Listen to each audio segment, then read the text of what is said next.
transhumanisme, c'est un mouvement philosophique, philosophie au sens large. Alors il y a un certain nombre de philosophes avec un beau diplôme de philosophie qui sont à la manœuvre, mais pas seulement.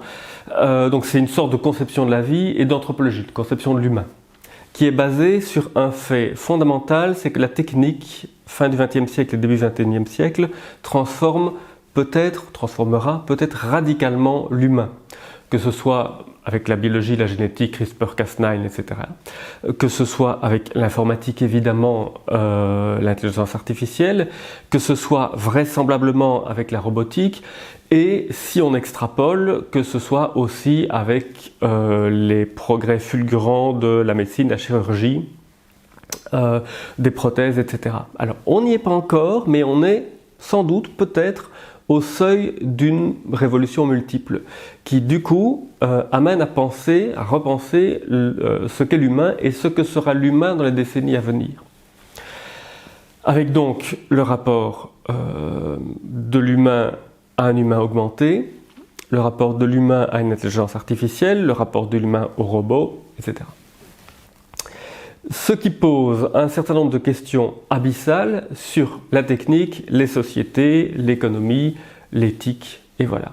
Alors le transhumanisme, c'est de façon donc plus précise, c'est ce mouvement qui vise à penser positivement ou à prendre acte de façon positive des changements qui arrivent.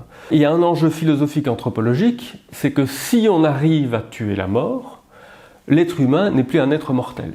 Et là, non seulement Heidegger serait obsolète, mais même toute la philosophie dont une bonne partie consistait à dire qu'il s'agissait d'apprendre à mourir, bon, c'est jeté à la poubelle. Alors ça, c'est pas c'est dramatique pour les profs de philo, mais c'est pas très grave en soi. D'autres aspects sont nettement plus problématiques, et là ils sont soulignés par un certain nombre d'auteurs, non seulement Mark Roux et Technoprog, ou James Hughes et les transhumanistes technoprogressistes, c'est-à-dire des transhumanistes qui ne sont pas libertariens en gros, qui sont plutôt pour une social-démocratie. Tous ces gens disent attention, on risque d'avoir une société pas tellement à deux vitesses, mais pire que ça, une société avec une humanité à deux vitesses. Des surhumains, des transhumains ou post-humains, et des simples humains qui, soit parce qu'ils auraient choisi de continuer à rester mortels, mourraient, ça c'est pas très grave, mais surtout parce qu'ils n'auraient pas les moyens financiers ou les capacités intellectuelles ou sociales pour pouvoir être eux aussi uploadés et atteindre cette transhumanité, et donc cette immortalité. Il y a dans le christianisme ce qu'on appelle les dons préternaturels.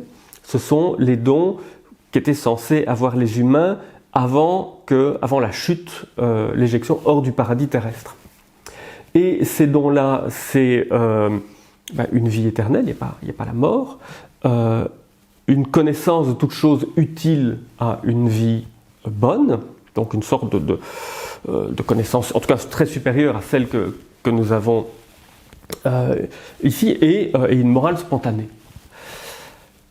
C'est-à-dire des choses assez proches, et même extrêmement proches, de ce que les transhumanistes, et les posthumanistes plutôt, promettent, de ce qu'un Ray Kurzweil par exemple, promet pour 2045 ou 2050. Bon, alors, comment on fait par rapport à ça ? On peut évidemment se dire, je ne pense pas que Kurzweil ait épuisé ça dans le christianisme, on peut évidemment se dire que c'est un fond religieux spirituel assez évident qui court un peu, qui tient à la condition humaine qui est la nôtre, mais on peut aussi se dire, tiens, il y a peut-être place là pour un transhumanisme chrétien, ou une version chrétienne du transhumanisme. La question de fond, c'est pas une question concernant la foi ou concernant Dieu, c'est une question concernant l'anthropologie. C'est quel humain et quel monde sommes-nous en train de fabriquer aujourd'hui avec les histoires, les théories, les philosophies que nous nous racontons sur l'avenir ? Je crois que pour moi la question cruciale, elle est là. ce n'est pas celle de savoir si l'intelligence artificielle et la singularité arriveront en 2045 ou en 2050 ou en 2100. Ça n'est pas non plus de savoir... ma belle-mère, figurez-vous, m'a offert un livre, le dernier livre de Stephen Hawking, qui a signé un manifeste appelant à un moratoire sur la recherche sur l'intelligence artificielle forte. Enfin, j'ai rien. J'avais envie de dire si ça lui fait plaisir, c'est très bien. Mais ça, c'est un peu. Peut-être est-ce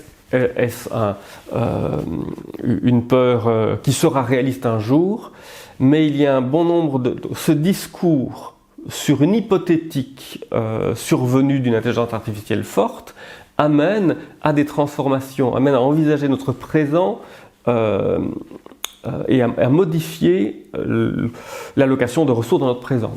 Très concrètement, si on dit, comme Elon Musk, que la Terre est foutue et que donc la meilleure manière de lutter pour la survie de l'humanité, ça n'est pas de lutter contre la pollution ou d'arrêter le réchauffement climatique, mais de coloniser l'espace, ce que dit Stephen Hawking aussi, alors évidemment, il vaut mieux mettre de l'argent dans la colonisation de Mars plutôt que dans le GIEC.